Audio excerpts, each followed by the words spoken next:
Speaker, Mr Deputy Speaker, thank you for calling me. And could I start by just saying that I welcome the announcements that have been made. I think this does move it forward on the road to decarbonising our economy. I want to thank the Minister and particularly his officials for all the work that's gone in to this and actually the thousands of pages that have now been published. But he made a really important point where he talked about investment will be key to our success. I couldn't agree more. And I agree with him that over the last 10, 12 years, we have managed to attract tens of billions of pounds of private sector investment. But we have to deal, Mr Deputy Speaker, with the world as we find it now. And the reality is the US, the EU and other nations are speeding up and attracting billions and billions right now of private sector investment.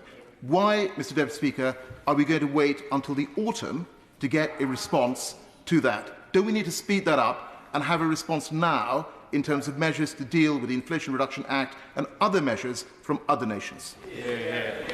I thank my right honourable friend and pay tribute to his role as COP President and all the leadership he's given in this area. And he's absolutely right to highlight the investment competition. But as I think The Economist was mentioning last week, the US approach with its direct sort of subsidy regime is not as effective, not as cost-effective as the UK regime. I'm confident in our system, and we are rolling this forward. We've attracted, I think, 50 billion of green investment from 2021 to 2022. We have had since 2010, since the right honourable gentleman didn't stop chuntering, but he did leave power, fortunately, we've had 50% more expenditure per share of GDP in this country than in the US, and we are opening up today the policies to ensure that that continues. And he will be, my right honourable friend will be delighted to learn that the CBI has said that the package of measures announced by the government represents a gear shift to boost energy security, reduce household bills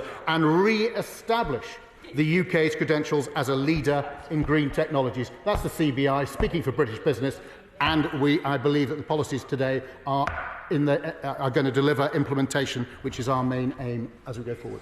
Alex Cunningham.